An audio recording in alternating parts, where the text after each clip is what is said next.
आइए हम अर्थव्यवस्था कक्षा 10वीं की चैप्टर 1 की पढ़ाई कर रहे थे।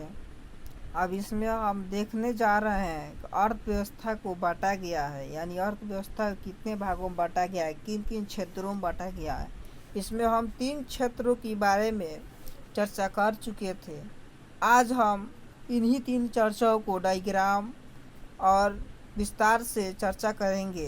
कौन कौन से क्षेत्र है, primary sector, secondary sector and tertiary sector या सर्विस सेक्टर, यानी प्राथमिक क्षेत्र, उसके बाद द्वितीय क्षेत्र और तृतीय क्षेत्र या सेवा क्षेत्र। इन तीनों क्षेत्रों के बारे में चर्चा करेंगे। इससे पहले हमारे चैनल को लाइक नहीं किया है तो लाइक कीजिए और सब्सक्राइब करें, ताकि 10वीं कक्षा की सभी वीडियो को हम अपलोड करेंगे, और जिससे आप इस लॉकडाउन की वजह से जो स्कूल में पढ़ाई नहीं हो रही है वो अच्छी तरह से कर सके। आप जिस सब्जेक्ट का भी वीडियो चाहते हैं कमेंट कीजिए, उसका आपको वीडियो दिया जाएगा। जो भी प्रश्न नहीं बन रहा है वह हमसे कमेंट करके पूछ सकते हैं, सिर्फ कक्षा 10वीं के या 10वीं से कक्षा 9वीं को भी पूछ सकते हैं, उससे नीचे क्लास के। हमको इस चैनल पर कक्षा 10वीं का ही सवाल और जवाब बनाया जाता है या उसका अध्ययन किया जाता है। जो भी किताब है उसको हम थ्योरी से भी पढ़ेंगे और उसके बाद सवाल जवाब उसको कराएंगे। देखिए अब यहाँ पर लिखा है 3 क्षेत्र, प्राथमिक क्षेत्र, द्वितीय क्षेत्र और तृतीय क्षेत्र। इसका अब डायग्राम देखिए। सभी अर्थव्यवस्था की तरह भारतीय अर्थव्यवस्था की संरचना को भी 3 भागों में बांटा गया है। भारतीय अर्थव्यवस्था की संरचना को एक चार्ट द्वारा आसानी से समझा जा सकता है। इस चार्ट को आप बढ़िया समझिए, अच्छी तरह समझिए, ताकि इसमें सब्जेक्टिव प्रश्न पूछा जाता है। पिछले हम प्रश्नों का अध्ययन करेंगे, पिछले विगत वर्षों में पूछेगा बोर्ड की तरफ से, तो इसमें जरूर पूछ देता है प्राथमिक क्षेत्र में कौन कौन सी आते हैं, द्वितीय क्षेत्र में क्या आता है। तो इस तरह का प्रश्न जो पूछेगा तो हम इसे बता सकते हैं। भारतीय अर्थव्यवस्था की संरचना है।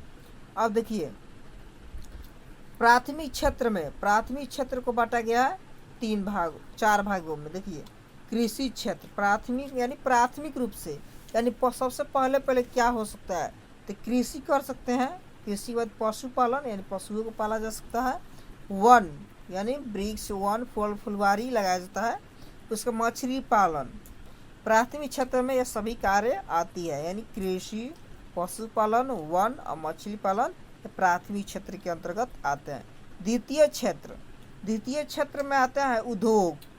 अब जब कृषि से करेंगे तो कृषि किसी न किसी कृषि से जो भी प्राप्त हो कच्चे माल हो, उसके बाद द्वितीय क्षेत्र यानी उद्योग किस पर टिका है, प्राथमिक क्षेत्र पर। द्वितीय क्षेत्र प्राथमिक क्षेत्र पर ही टिका है।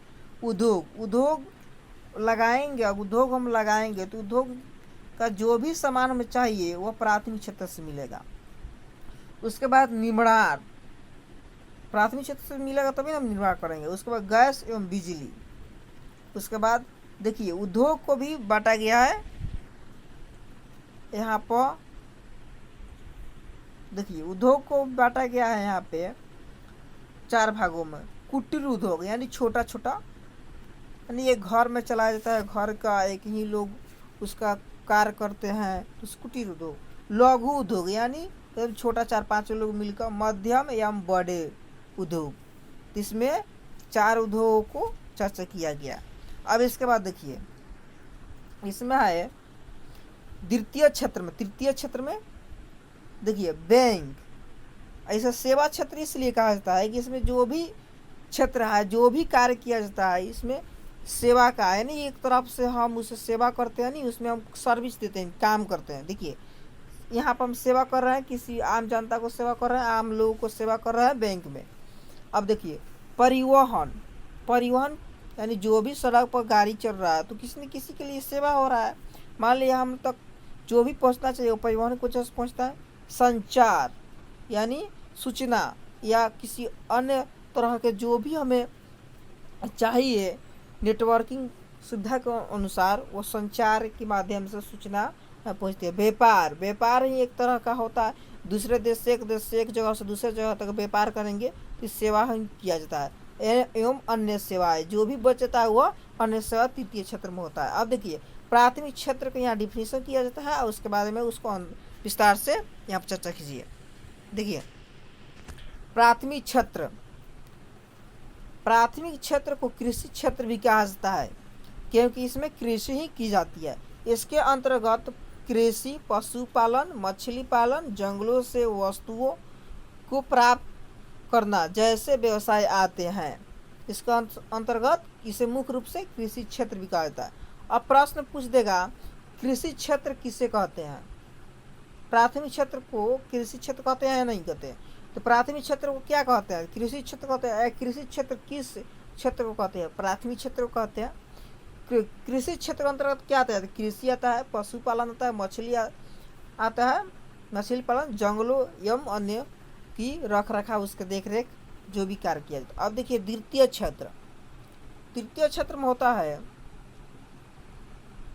देखिए द्वितीय क्षेत्र को औद्योगिक क्षेत्र भी कहा जाता है। इसके अंतर्गत खनिज व्यवसाय, निर्माण कार्य, जनोपयोगी सेवाएं जैसे गैस और बिजली आदि के उत्पादन आते हैं। यानी इसके अंतर्गत हम उद्योगों के बारे में, उद्योग में जो भी कार्य होता है उसके बारे में हम कार्य करते हैं। तृतीय क्षेत्र देखिए, तृतीय क्षेत्र है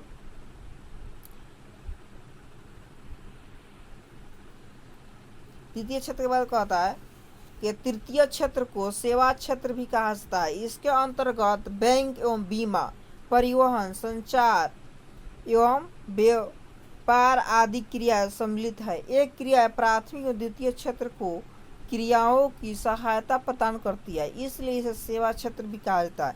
यानी देखिए अब कृषि करेंगे तो उसके कुछ न कुछ जरूरत है तो उसे यह तृतीय क्षेत्र ही प्रदान करता है। अब देखिए या द्वितीय क्षेत्र में उद्योग कार्य करेंगे तो उसे व्यवसाय करेंगे तो उसे देखिए पैसा का जरूरत होगा, अन्य सामान की जरूरत होगा। तो सेवा जो क्षेत्र है तृतीय क्षेत्र यही प्रदान करता है तो वह अपनी कार्य को संपन्न कर सकते हैं। अब राष्ट्रीय आय में इन तीनों क्षेत्रों के योगदान को एक तालिका के द्वारा समझाया जाता है। अब देखिए यहाँ पर हम इस तीनों का राष्ट्रीय आय के बारे में हम समझेंगे। देखिए यहाँ पर राष्ट्रीय आय विभिन्न क्षेत्रों का योगदान अभी भी देखिए किसका ज़्यादा है। देखिए प्राथमिक क्षेत्र 1901 में 1947 और 2007 तक इसमें आंकड़ा दिया गया है। प्राथमिक क्षेत्र राष्ट्रीय आय में 63.6% उसका भागीदारी अभी 1901 में, 1947 में से 58.7%। और उसके बाद देखिए 2007 में ये घटकर 22% हो गया। अब देखिए द्वितीय क्षेत्र 1901 में ये था 12%, तो यह बढ़ा है 1947 में 14% हो गया।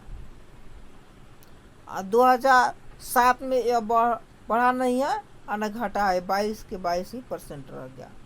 तृतीय क्षेत्र देखिए तृतीय क्षेत्र में 23% था 1901 में, थोड़ा सा बढ़ा है 1947 में 27% हो गया। और उसके बाद 2007 में यह बढ़ा है 56%। इस तरह ये बढ़ा है, यानी हम देख रहे हैं कि प्राथमिक क्षेत्र घट रहा है और तृतीय क्षेत्र दिन पर दिन बढ़ता ही जा रहा है। इसके बाद देखिए इसमें समझाया गया भी है। तालिका 1.0 स्पष्ट है कि आज़ादी के समय प्राथमिक क्षेत्र का योगदान 58.7% था, जो घटकर अब 22% रह गया है।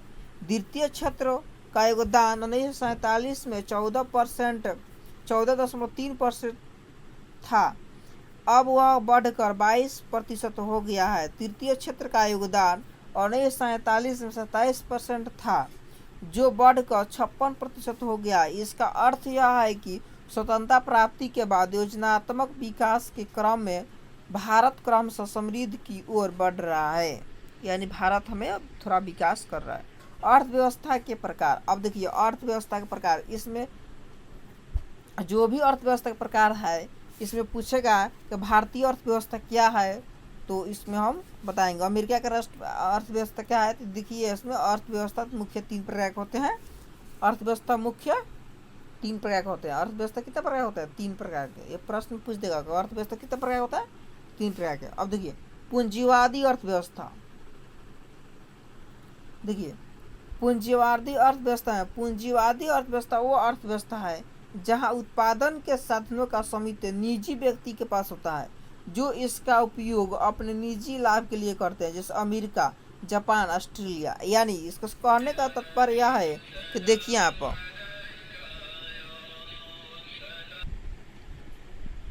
देखिए, यानी कहने का तात्पर्य है पूंजीवादी अर्थव्यवस्था, यानी वैसे लोग, यह अर्थव्यवस्था अमेरिका, जापान, ऑस्ट्रेलिया में है, तो यहाँ के लोग ही अर्थव्यवस्था चलाते हैं। जैसे यहाँ के लोग क्या करेंगे, अपना अर्थव्यवस्था चलाएंगे, अपना जो भी उद्योग धंधा है वो करेंगे, और ये सरकार इसका जिम्मेदारी नहीं लेगी, सरकार इसका कोई कुछ नहीं है। यहाँ के लोग जो व्यवसाय कर रहे हैं, जो कार्य कर रहे हैं, जितने भी अर्थव्यवस्था यह कर रहे हैं, तो यहाँ के लोगों के द्वारा चलाया जाएगा। यानी संपत्ति पूंजीवादी व्यक्तियों के द्वारा चलाया जाएगा। यहाँ के लोग, निजी लोग अपना उसका उपयोग जिस तरह चाहे उस तरह सामान को कर सकते हैं, साधनों को कर सकते हैं।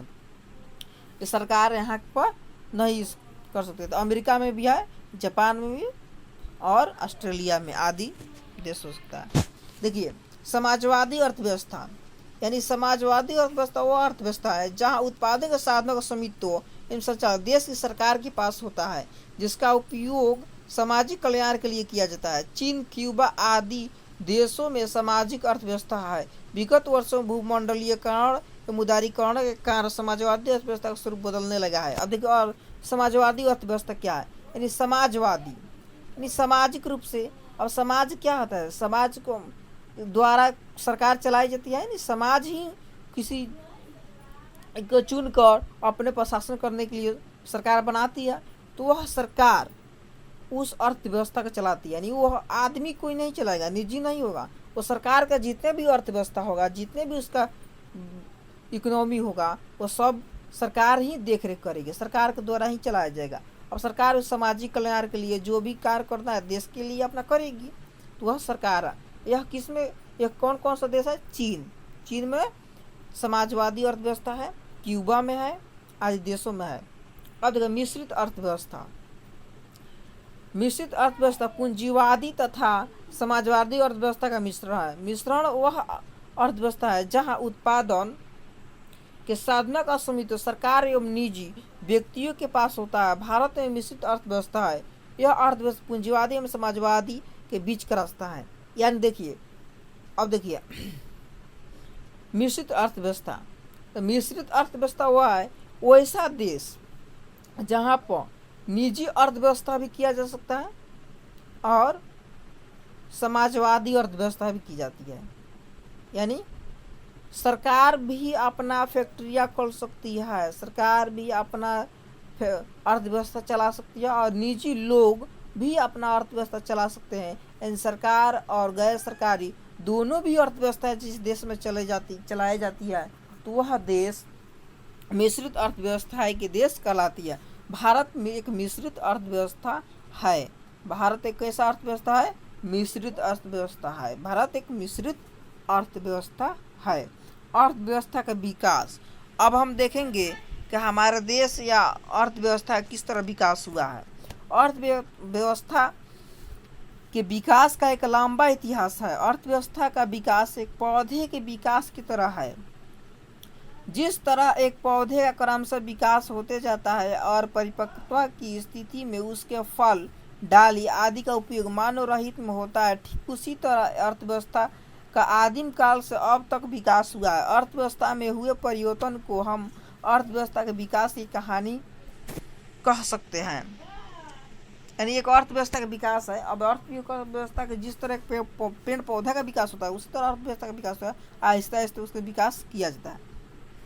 अर्थव्यवस्था के विकास को देखने के लिए हमें अपने देश भारत का आर्थिक विकास की स्थिति को देखना होगा। भारतीय अर्थव्यवस्था के विकास की स्थिति किसी एक समय की चमत्कारी स्थिति नहीं है, इसका एक अपना इतिहास है। यानी और भारतीय अर्थव्यवस्था आज इस तरह है, तो यह अचानक से नहीं हो गया है। एकदम अचानक से अर्थव्यवस्था चाहे जो भी कार्य होता है अचानक से नहीं होता है, आहिस्ते आहिस्ते परिवर्तन होता है और आहिस्ते आहिस्ते अर्थव्यवस्था में सुधार होते होते आज इस तरह का स्थिति आई है।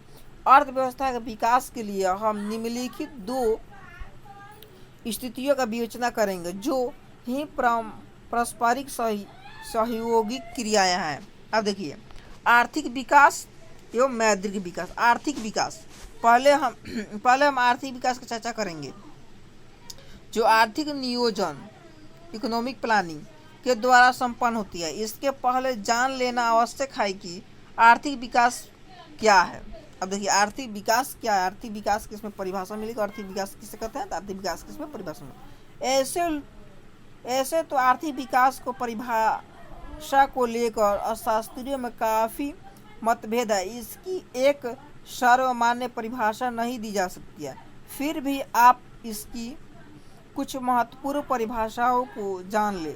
प्रोफेसर रोस्ट्वे के अनुसार, अब देखिए, प्रोफेसर रोस्ट्वे के अनुसार आर्थिक विकास एक और श्रम शक्ति के वृद्धि की दर तथा दूसरी ओर जनसंख्या में वृद्धि का बीच का संबंध है। यानी आर्थिक विकास या प्रोफेसर रोस्ट्वे के द्वारा दिया गया। यानी आर्थिक विकास एक और श्रम शक्ति में वृद्धि की दर, यानी जिस देश में विकास और आर्थिक विकास हो रहा है तो उसमें काम करने वाले व्यक्ति के दर वृद्धि और उसमें जनसंख्या में वृद्धि, कितना काम हो रहा है, कितना लोग कर रहे हैं, कितनी जनसंख्या है, कितनी मेहनती आदि व्यक्ति है, कितने नहीं है, तो इसमें इसके बीच के जो संबंध दर्शाया जाता है तो यही होता है आर्थिक विकास। यानी आर्थिक विकास किसी घर में मान लीजिए 5 व्यक्ति, एक ही आदमी कमा रहा है तो आर्थिक विकास थोड़ा कम होगा, 9 के बराबर होगा। अब 5 व्यक्ति खाने वाले हैं, तो इस तरह आर्थिक विकास के हम परिभाषा समझ सकते हैं कि आर्थिक विकास ये है तो श्रम शक्ति यानी काम करने वाले वृद्धि में और उसकी जनसंख्या में एक बीच के संबंध को दर्शाया जाता हुआ आर्थिक विकास है। यह प्रोफेसर रोस्ट्वे के अनुसार कहा जाता है। हाँ, देखिए इसके बाद समावेशी विकास के परिभाषा समझ लीजिए। देखिए, आर्थिक विकास की जिस पद्धति या प्रक्रिया समाज के सभी वर्गों का जीवन स्तर ऊंचा होता जाए, समाज का कोई भी वर्ग विकास के लाभ से अछूत नहीं रहे, तो ऐसी विकास को समावेशी विकास कहते हैं। यानी आर्थिक विकास के जिस पद्धति या प्रक्रिया द्वारा समाज के सभी लोग जिसका जीवन स्तर ऊंचा हो जाए, यानी वह उसका जीवन स्तर ऊंचा हो जाए, वह समाज के कल्याण में सभी लोग, समाज का जितने भी वर्ग के लोग हैं वह सभी लोगों को बिना छोड़े हुए, बिना अछूत नहीं रहे, यानी सभी लोगों को एक साथ लेकर विकास किया जाता है, ये समावेशी विकास कहते हैं। यानी देश के सभी लोगों को मिलाकर एक साथ विकास करना समावेशी विकास कहलाता है। यहाँ पर एक परिभाषा है कि समावेशी विकास क्या है, तो देश के सभी लोगों को, सभी वर्ग के लोगों को एक साथ मिलाकर उसका आर्थिक विकास किया जाता है, यह समावेशी विकास कहलाता है। अब प्रोफेसर मेयर एवं बाल्डविन के द्वारा, अब देखिए बाल्डविन के द्वारा यह क्या कहा जाता है आर्थिक विकास के बारे में। आर्थिक विकास एक ऐसी प्रक्रिया है जिसके द्वारा दीर्घ काल में किसी अर्थव्यवस्था की वास्तविक राष्ट्रीय आय में वृद्धि होता है। अब देखिए, आर्थिक विकास यानी आर्थिक विकास ऐसी प्रक्रिया दीर्घ काल में, एक लंबे समय में आर्थिक विकास की राष्ट्रीय आय यानी उसका राष्ट्रीय आय की वृद्धि होती है। अब मान लीजिए किसी देश की आय, ये अचानक से हम नहीं पता लगा सकते हैं, नहीं अनुमान लगा सकते, नहीं उसकी गणना कर सकते हैं कि एक कितना बढ़ा है, कितना घटा, कितना क्या हुआ, तो उसे एक लंबे समय में उसको हम गणना करते हैं कि देश की आय कितना बढ़ा है कितना घटा है, तो उस लंबे प्रक्रियाओं के द्वारा जो भी राष्ट्रीय आय में वृद्धि होता है उसे हम आर्थिक विकास कहते हैं। ये प्रोफेसर मेयर एवं वाल्डीविन कहते हैं। अतः स्पष्ट है कि आर्थिक विकास आवश्यक रूप से परिवर्तन की प्रक्रिया है। इससे अर्थव्यवस्था के ढांचे में परिवर्तन होता है। इससे चलते प्रति व्यक्ति वास्तविक आय बदलती है तथा आर्थिक विकास के निर्धारक निरंतर बदलते रहते हैं। आर्थिक विकास का मुख्य उद्देश्य अर्थव्यवस्था का समस्त क्षेत्र में उत्पादन का ढांचा स्तर प्राप्त करना होता है। इसके लिए विकास की प्रक्रिया को गतिशील करना पड़ता है। आर्थिक विकास को जान लेने के बाद अब आप यह भी जान ले कि आर्थिक विकास, आर्थिक वृद्धि तथा आर्थिक प्रगति में क्या अंतर है। यानी आप लोग समझ सकते हैं यानी कि आर्थिक विकास क्या है, आर्थिक वृद्धि क्या है और आर्थिक प्रगति क्या है। ये तीनों शब्द एक ही जैसा लग रहा है मगर ये तीनों शब्द का अलग अलग एक मान्य होता है, एक अर्थ होता है। अब देखिए आर्थिक विकास और आर्थिक वृद्धि क्या है और आर्थिक प्रगति क्या है। सामान्य आर्थिक विकास तथा आर्थिक वृद्धि में कोई अंतर नहीं माना जाता है। दोनों शब्द एक दूसरे के स्थान पर प्रयोग किया जाता है, लेकिन इधर अर्थशास्त्रियों द्वारा इन दोनों शब्दों के बीच अंतर जाने लगा है, यानी अंतर इसमें होने लगा है। अब देखिए श्रीमती उर्सुला हिक्स के अनुसार वृद्धि शब्द का प्रयोग आर्थिक दृष्टि से विकसित देश के संबंध में किया जाता है। यानी देखिए आर्थिक विकास, अब आर्थिक वृद्धि और आर्थिक विकास, अब वृद्धि शब्द का प्रयोग अब विकसित देश के लिए किया जाता है। अब जो भी देश विकसित हो गया है उसके बारे में हम आर्थिक विकास के बारे में चर्चा करें तो आर्थिक वृद्धि कहेंगे, विकास नहीं कहेंगे, आर्थिक वृद्धि कहेंगे। जबकि विकास शब्द का प्रयोग विकासशील अर्थव्यवस्था के संदर्भ में किया जाता है। अब देखिए जो विकास नहीं हुआ, विकास कर रहा है, विकास के प्रगति के रास्ते पर है, तो उस देश के साथ हम आर्थिक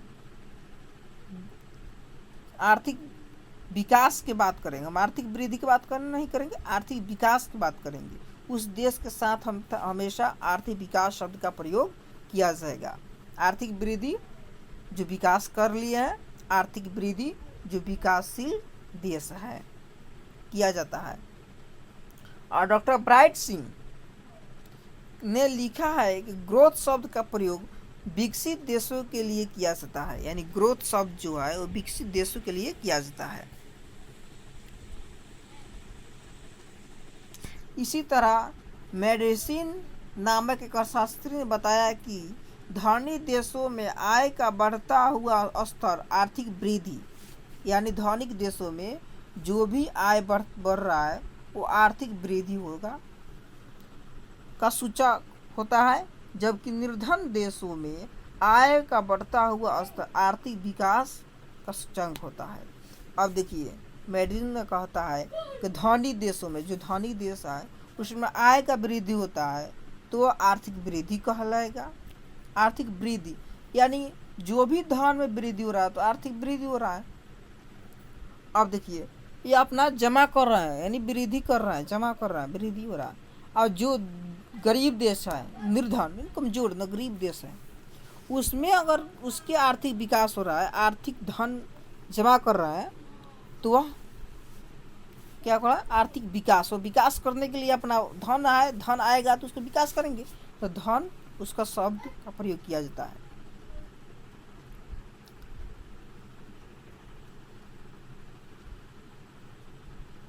अब यहाँ पर थोड़ा समावेशी विकास दिया है। इसके बाद अब देखिए सतत विकास। सतत विकास के बारे में समझ लीजिए। सतत विकास यानी वैसी विकास जिसे हम अपने को ख्याल रखते हुए आगामी पीढ़ी को कुछ देते हैं तो सतत विकास होता है। देखिए इसमें दिया होगा परिभाषा अच्छी तरह से। और उसके बाद हम बताएंगे। आज प्राकृतिक साधनों जैसे कोयला, पेट्रोल, वन, जल, सूर्य आदि का इसी तरह प्रयोग होता रहा तो भावी पीढ़ी को इन प्राकृतिक साधनों से वंचित होना पड़ेगा। यही नहीं, वर्तमान उत्पादन तकनीक के पर्यावरण प्रदूषण, इन्वायरमेंट पोल्यूशन को गंभीर समस्या को जन्म दिया है। अनेक उत्पादन क्रियाएं जल, वायु एवं भूमि को प्रदूषित कर रही है, जो आज एक चिंता का विषय है। इन सब समस्याओं के कारण विकास की वर्तमान पीढ़ी तथा प्रक्रियाओं को जारी रखना उचित नहीं कहा जा सकता है। इसके विकल्प के रूप में सतत विकास या पोषणीय विकास की अवधारणा का जन्म हुआ। अब देखिए, सतत विकास का आर्थिक शब्द, सतत विकास का शाब्दिक अर्थ ऐसा विकास जो जारी रह सके, ऐसा विकास जो जारी रह सके, टिकाऊ बना रह सके। सतत विकास में न केवल वर्तमान पीढ़ी बल्कि भावी पीढ़ी यानी आने वाली पीढ़ी का विकास का ध्यान रखा जाए तो यह सतत विकास कहलाता है। यानी ऐसा विकास जो जारी रह सके, टिकाऊ बना रहे यानी लंबे समय तक चल सके, और केवल वर्तमान में ही नहीं बल्कि आने वाली पीढ़ी को भी ध्यान में रखा जाए तो ऐसी विकास सतत विकास कहलाता है। ब्रांडलैंड कमीशन ने सतत विकास के बारे में बताया है कि विकास की वह प्रक्रिया जिसमें वर्तमान की आवश्यकताएं बिना भावी पीढ़ी की क्षमता योग से समझौता किए पूरी की जाती है। यानी भावी पीढ़ी आने वाली पीढ़ी से बिना समझौता, उसको तो अपने ध्यान में रखा जाता है, समझौता कोई थोड़ी नहीं किया जाता, उसे ध्यान में रखकर उसके लिए बचाया जाता है और उसको भी यह वस्तुओं को प्रयोग करने के लिए रखा जाता है। तो यह भी इस तरह का जो भी विकास किया जाता है तो सतत विकास कहलाता है।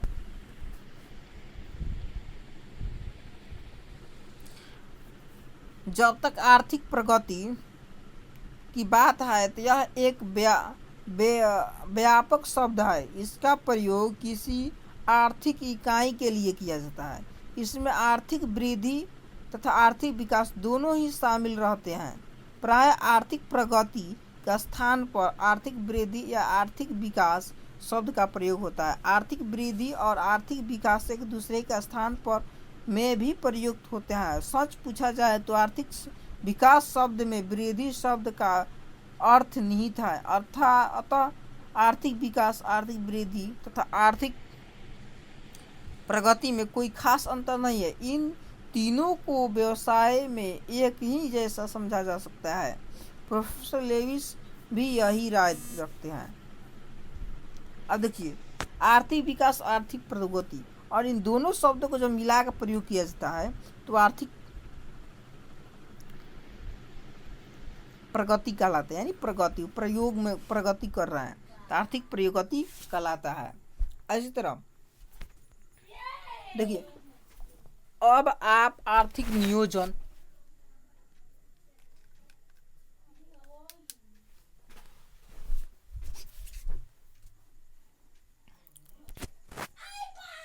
का अर्थ एक समझ से वृद्धि कार्यक्रम के अंतर्गत पूर्व निर्धारित सामाजिक एवं आर्थिक उद्देश्यों की प्राप्ति के लिए अर्थव्यवस्था में उपलब्ध संसाधनों का नियोजन, समन्वय एवं उपयोग करना है। भारत में एक योजना आयोग है जो आने वाले 5 वर्षों के लिए आर्थिक विकास की योजना बनाता है। भारत में योजना आयोग का गठन 15 मार्च 1950 को किया गया था। यानी भारत में योजना आयोग का गठन 15 मार्च 1950 ईस्वी को किया गया था। इसके पदेन अध्यक्ष देश के प्रधानमंत्री होते हैं। इसके पदेन अध्यक्ष कौन होते हैं? देश के प्रधानमंत्री होते हैं। योजना आयोग के प्रथम अध्यक्ष तत्कालीन प्रधानमंत्री डॉक्टर जवाहरलाल नेहरू थे और अभी भारत के योजना आयोग के अध्यक्ष वर्तमान के प्रधानमंत्री श्री नरेंद्र मोदी हैं। योजना आयोग के शब्दों में आर्थिक नियोजन का अर्थ राष्ट्रीय आय की प्राथमिकताओं के अनुसार देश के संसाधनों का विकास क्रियात्मक क्रियाओं में प्रयोग करना है। अर्थात भारत अभी तक अपनी 10 पंचवर्षीय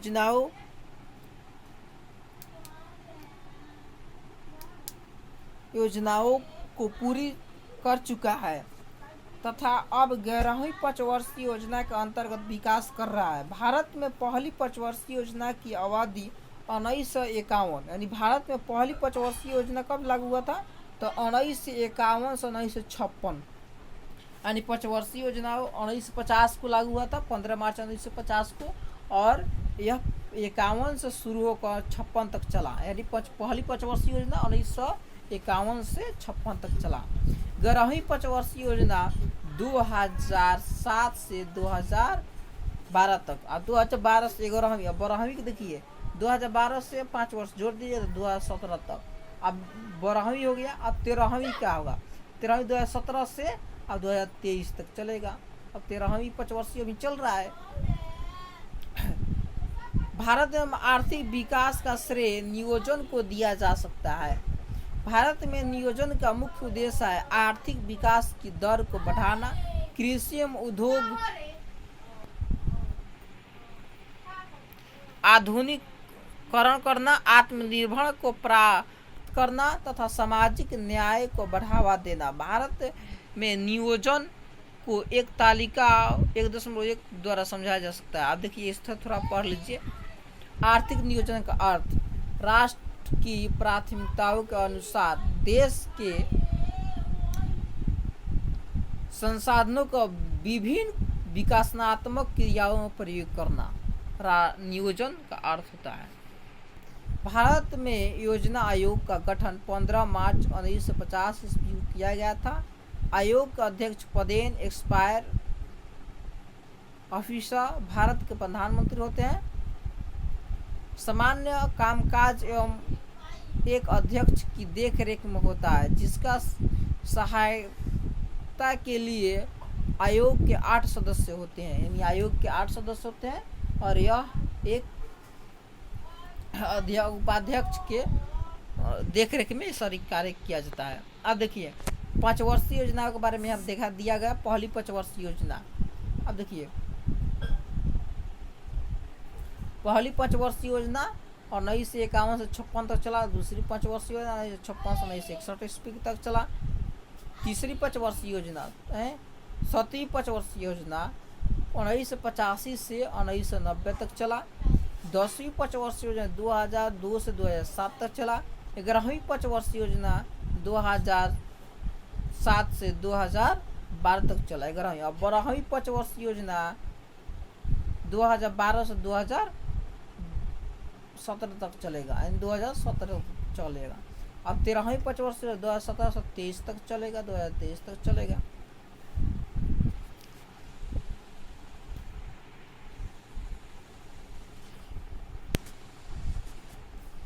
राष्ट्रीय विकास परिषद नेशनल डेवलपमेंट काउंसिल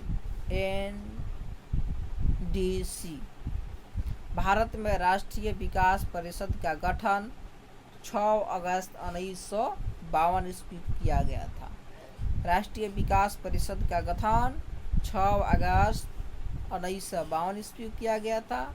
इसका गठन आर्थिक नियोजन हेतु राज्य सरकारों तथा योजना आयोग के बीच तालमेल तथा सहयोग का वातावरण बनाने के लिए किया गया था। राष्ट्रीय विकास परिषद में सभी राज्य के मुख्यमंत्री इसके पदेन सदस्य होते हैं, यानी इसका सदस्य कौन होता है? तो देश के जितने भी मुख्यमंत्री होंगे, राज्य के जितने भी मुख्यमंत्री होंगे, तब राष्ट्रीय विकास परिषद के इसके सदस्य होते हैं। प्रत्येक 5 वर्षीय योजना बनाने का कार्य योजना आयोग का है और अंत में यह राष्ट्रीय आय परिषद द्वारा अनुमोदित किया जाता है, यानी राष्ट्रीय विकास द्वारा यह से अनुमोदित एडवाइट किया नहीं सलाह दिया जाता है। अब मौद्रिक विकास यानी मुद्रा का विकास। वर्तमान 21वीं शताब्दी मनुष्य ने को अनेक प्रकार की सुख सुविधाएं उपलब्ध है। यदि हम इसके पिछले का इतिहास देखें तो विगत वर्षों में इन सुख सुविधाओं का उपलब्ध कराने के लिए मनुष्य को कठिन परिश्रम करना पड़ा। जब मनुष्य का विकास नहीं हुआ था तो लोग वस्तु का लेन देन करते हैं, वस्तु विनिमय प्रणाली करते थे, आवश्यकताओं की पूर्ति करते थे। अर्थव्यवस्था उस अवस्था को वस्तु विनिमय प्रणाली कहा जाता है, यानी जब हम किसी वस्तु का लेन देन करते हैं तो वह वस्तु विनिमय प्रणाली, यानी कोई हमें चाहिए तो मान लीजिए हमारे पास कोई वस्तु ज़्यादा है और किसी के पास दूसरा वस्तु ज़्यादा है तो वो उस वस्तु का प्रयोग करना है तो हम जाकर अपना वस्तु दे देंगे उसे और उसका वस्तु हम ले लेंगे, तो यह वस्तु विनिमय प्रणाली कहलाता है। यानी वस्तु के द्वारा खरीद बिक्री जो किया जाता है वह वस्तु विनिमय प्रणाली कहा जाता है। वह आर्थिक विकास का प्रारंभिक अवस्था था, क्योंकि उस समय मनुष्य की संख्या तथा आवश्यकता दोनों ही कम थी, इसलिए वस्तुओं के लेन देन आदान प्रदान से उसकी आवश्यकता को पूर्ति हो जाया करती थी।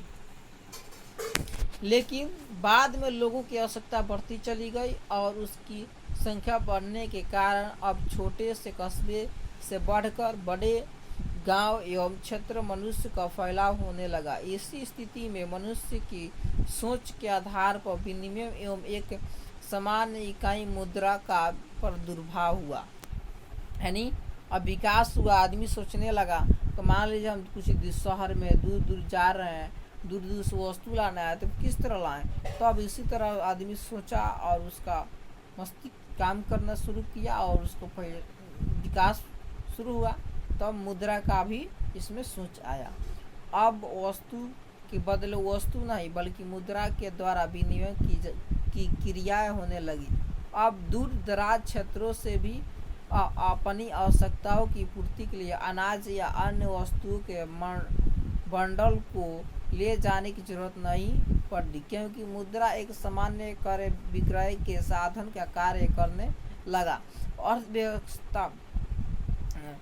अर्थव्यवस्था के विकास की इसी काल में व्यक्ति के समूह पर शासन करने के लिए एक सरकार का उद्भव हुआ। सरकार के स्वीकृति तथा जनता के विश्वास से मुद्रा का चालन होने लगा। और देखिए मुद्रा का जब विकास हुआ उसी समय राजा का भी विकास यानी सरकार का भी विकास हुआ। राजा का अर्थव्यवस्था के विकास के साथ साथ अब लोग मुद्रा से भी हल्की चीज की आवश्यकता महसूस करने लगे। फलतः देश की सरकार की आधिपत्य से स्थापित बैंकों का निर्माण हुआ, जिसके द्वारा अब और भी आसानी से मुद्रा का हस्तांतरण किए जाने लगा, जिससे हम चेक कहते हैं। इसे एक व्यक्ति या संस्था दूसरे व्यक्ति या संस्था के नाम जारी करता है और सरकार आधिपत्य से स्थापित बैंकों के द्वारा पैसे का आदान प्रदान होता है।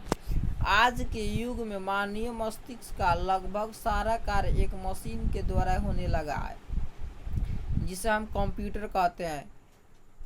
यह मशीन मानव के द्वारा किए गए आविष्कार का परिणाम है, जो मनुष्य से भी अधिक तेज स्मरण शक्ति रखता है। बिजली से चलने वाला यह मशीन, जिसे हम कंप्यूटर कहते हैं, बड़ी तेजी से अपने स्मरण शक्ति के बल पर पैसे के आदान प्रदान में भी सहयोग देता है। कंप्यूटर कैसा होता है यह चित्र 1.0 में दिखाया गया। आजकल कंप्यूटर सूचना एवं ज्ञान का सर्व सुलभ साधन हो गया है। प्रयोग एवं वैज्ञानिक आविष्कार के कारण पहले जहां बड़ा कंप्यूटर लोगों के उपयोग में था, वही आज लैपटॉप काफी प्रचलन में है। मोबाइल से भी कंप्यूटर के यंत्र काम करते हैं। अब सब लोग बढ़ती आवश्यकताओं को वैज्ञानिक आविष्कार कर संभव है। देखिए, आजकल प्लास्टिक के एक छोटे से टुकड़े पर इंगित यांत्रिक चिन्ह के माध्यम से पैसे का आदान प्रदान तथा निकासी होने लगा है। इसे हम आज एटीएम कहते हैं। जब एक व्यक्ति एक स्थान से दूसरे स्थान तक बिना विलंब के बैंक के माध्यम से पैसे का लेन देन करता है तो बैंक के इस प्रणाली को कोर बैंकिंग कहते हैं। यानी एक बैंक से दूसरे बैंक से, मान लीजिए हम यहाँ पैसा ट्रांसफर जमा कर दिया और मान लीजिए दूसरे शहर में हम जाकर वहाँ पैसा निकाल रहे हैं तो कोर बैंकिंग कहलाता है। ऐसी प्रणाली कोर बैंकिंग प्रणाली कहलाता है। इसी तरह एक व्यक्ति प्लास्टिक के आंतरिक संकेत से किसी भी समय बैंक के एक चिन्हित स्थान से किसी भी समय पैसे निकाल सकता है। यह सारी क्रियाएं बिजली से संचालित कंप्यूटर के द्वारा होता है। तो बैंक के जिस चिन्हित स्थान से हर समय पैसे निकालने की सुविधा होती है उसे एटीएम मशीन कहते हैं। ये एटीएम का full form automatic teller machine कहते हैं। यानी एक प्लास्टिक कार्ड होता है, उस प्लास्टिक कार्ड से किसी भी स्थान पर किसी भी समय हम एक, माने एटीएम हर जगह नहीं होगा तो एक चिन्हित स्थान पर रहेगा, एक स्थान पर रहेगा, उस स्थान से हम पैसों को निकाल सकते हैं, उसे हम एटीएम कहते हैं। आज ट्रांसफर भी हो रहा है, अनेक पैसा जमा भी हो रहा है, तो अनेक प्रकार की सुविधाएं दी गई है। इसी तरह आपने देखा किस तरह पहले के अदला बदली के युग से हम लोगों ने मुद्रा के युग में प्रवेश किया है। आज हम लोग बैंकिंग प्रणाली के चेक युग में से भी आगे कोर बैंकिंग तथा एटीएम के युग में प्रवेश कर गए हैं। एटीएम के अलावा हमें आज डेबिट कार्ड तथा क्रेडिट कार्ड की सुविधाएं प्राप्त हो रही है। इससे भी आर्थिक विकास का एक प्रक्रिया है। अब देखिए,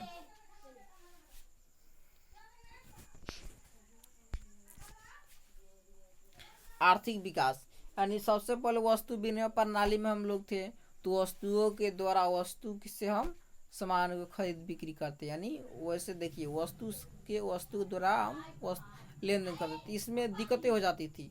मान लीजिए हमारे पास दाल है, उसके पास चावल है, तो मान लीजिए हमें चावल की जरूरत है तो हम कितना दाल दें और उससे कितना चावल लें, तो इसमें हमको थोड़ा दिक्कत होती थी। मान लीजिए गाय है और मान लीजिए दो भाइयों के बीच में उसे बांटना है तो किस तरह बांटा जाएगा। मान लीजिए 5 गाय है और उस 2 भाइयों के बीच में बांटना है तो किस तरह 3 भाइयों के बीच में बांटना है तो किस तरह। इसमें वस्तु विनिमय प्रणाली में यह सब भी समस्या आ रही थी। तो उसके बाद आया मौद्रिक यानी पैसा वाला मौद्रिक युग आया। तो मौद्रिक युग में पैसा होता था, तो पैसा हमारे पास था, पैसा उसके पास था, सब लोग पैसा अपने घर में रखते थे। अब पैसे से क्या होता था, कभी चोर आया, डाकू आया, वो छीन के लेकर चले जाते थे। बाढ़ आया, पैसा उसमें चला गया। कभी सूखा, कभी प्राकृतिक इस तरह घटनाएं आती थी जिसमें पैसा वो घर से दूसरे जगह चला जाता था, या कुछ आग लगती थी जल जाता था, या कुछ हानि होती थी। तो इस तरह हम किसी पैसा को मार्केट जा रहा है तब तक रास्ते में कोई छीन लेता था। इस तरह प्रक्रिया जो भी होती थी इसमें हमें हानि होती थी।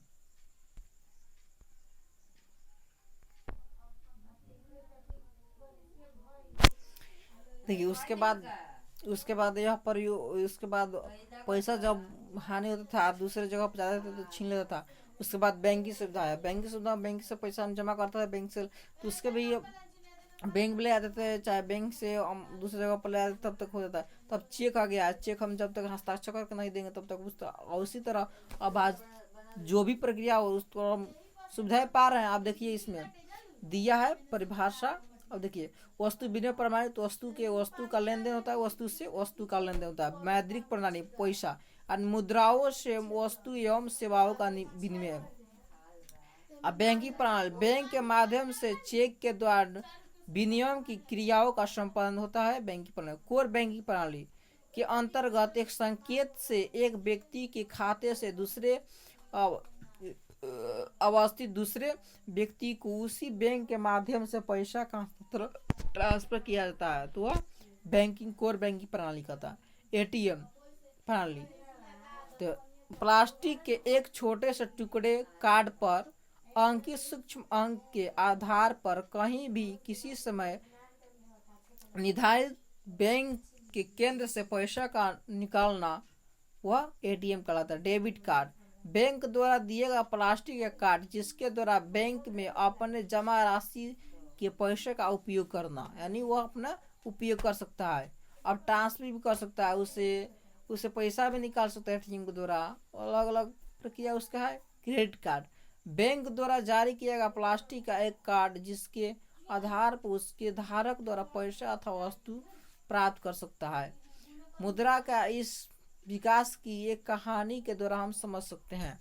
अब यहाँ पर कहानी जो दिया गया है, बिहार के पूर्वी चंपारण जिले के रामगढ़वा थाना जिसके अंतर्गत सिंघरनिया एक लड़का छोटू था, और उसके बारे में जो भी है यहाँ पर कहानी वो पढ़िएगा आप लोग।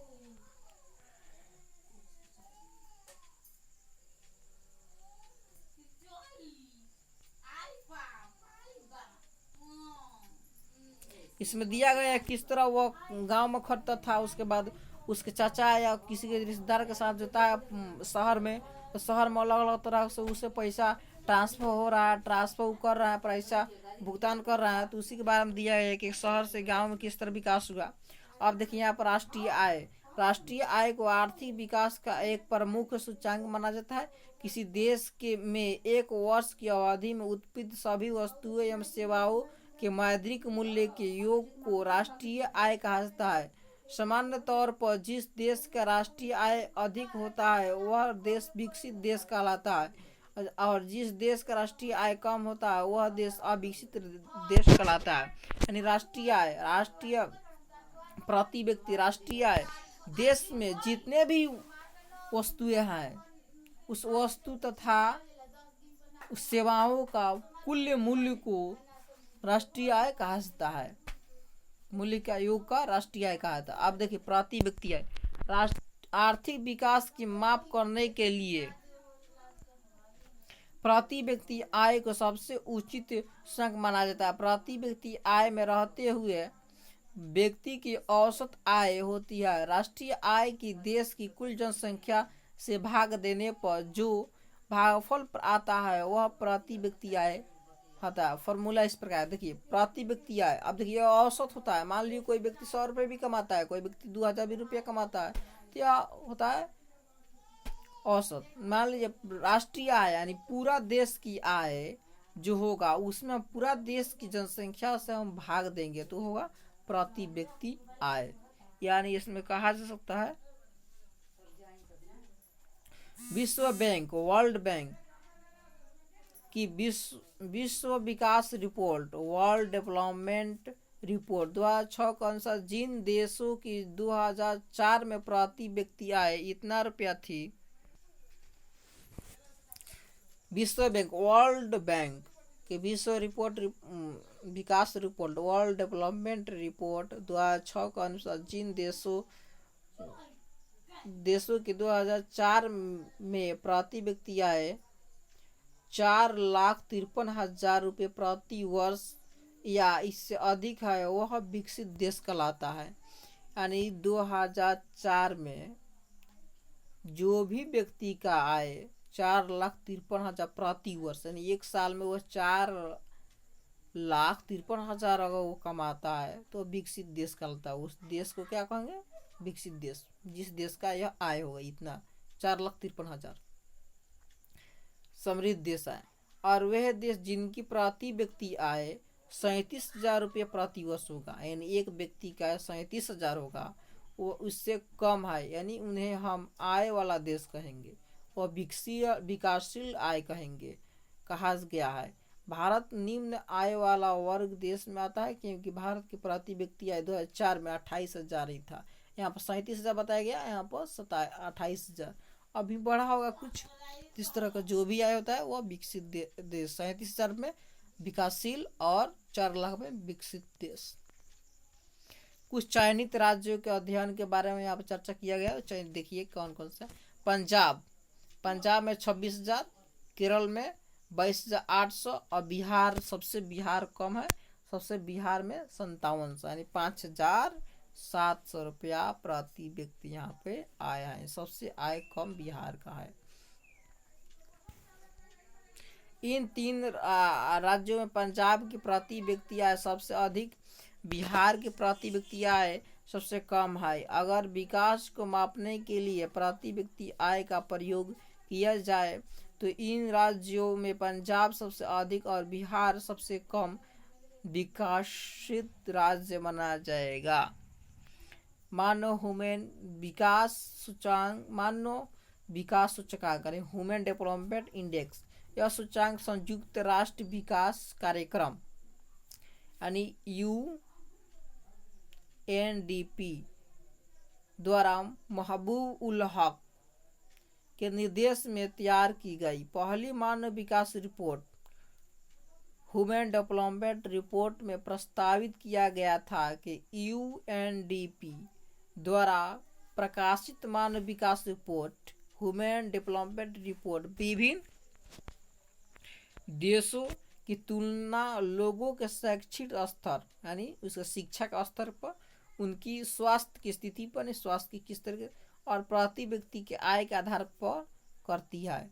जहाँ तक मानव विकास सूचकांक ह्यूमन डेवलपमेंट रिपोर्ट का प्रश्न है तो इन 3 सूचकांक जीवन आशा, शिक्षा प्राप्ति और जीवन स्तर, जीवन आशा जीवन किस तरह, शिक्षा प्राप्त किस तरह करते और जीवन स्तर क्या है, तो यह ह्यूमन डेवलपमेंट रिपोर्ट है। ह्यूमन डेवलपमेंट रिपोर्ट के इस तरह है फॉर्मूला, जीवन आशा सूचकांक और जीवन प्राप्ति सूचकांक और जीवन स्तर सूचकांक, तीनों को जोड़ा जाता है, इसे ह्यूमन डेवलपमेंट रिपोर्ट कहा जाता है। 3 सूचकांकों का औसत होता है। पैमाने पर देशों की ह्यूमन डेवलपमेंट आइडेंटिटी दर 0 से 1 होता है। भारत तथा इसके पड़ोसी देशों में 2004 के मानव विकास रिपोर्ट का निम्न तालिका 1.4 दिखाया गया है। अब देखिए 0 से 1 के बीच में होता है। अब 0 से 1 के बीच में कौन कौन से देश आते हैं, कितने देश आते हैं, देखिए नार्वे कितना है 0.965, इसमें एक ही देश आता है। सबसे अच्छा ह्यूमन डेवलपमेंट रिपोर्ट नार्वे का। ऑस्ट्रेलिया देखिए, ऑस्ट्रेलिया क्रम में 1 पाता है, सबसे अच्छा क्या है 1 पाता है। अब देखिए 0.957 यह 3 नंबर पर आता है ह्यूमन डेवलपमेंट रिपोर्ट के क्रम में, देशों के क्रम में 3 नंबर पर आता है। श्रीलंका है 755 यह 93 नंबर पर। पाकिस्तान 0.539 134 पाता है। भारत 0.611 126 पता है। चीन 7.68 81 पता है। बांग्लादेश 0.530 137 पता है। मानव विकास 2006 के विकास रिपोर्ट है। चूंकि 2006 में 177 देशों के लिए HDI की गणना की गई थी, इसमें भारत का HDI मूल्यांक 0.611 है और तथा क्रमांक 126 क्रम पर है, यानी देशों की संख्या पर 126 है। पूछ सकता है 2006 में कितने ह्यूमन डेवलपमेंट रिपोर्ट है, तो क्रमांक कितना है, तो 126। इसका मतलब है कि भारत में मानव विकास मध्यम स्तर का है। लिंग विकास सूचकांक GDI जेंडर डेवलपमेंट रिपोर्ट की दरों में विकास भारत के 2000 में 105वें क्रम पर, 2004 में 96वें क्रम पर आ गया था। यह आश्चर्य की बात है कि हमारे पड़ोस का एक छोटा सा देश श्रीलंका भारत से आगे है और भारत जैसे बड़े देश का विश्व में इतना नीचा क्रमांक है, किंतु भारत में विकास की क्रिया में तेजी आने के कारण अब स्थिति सुधरने लगी है, यानी अब सुधर रही है।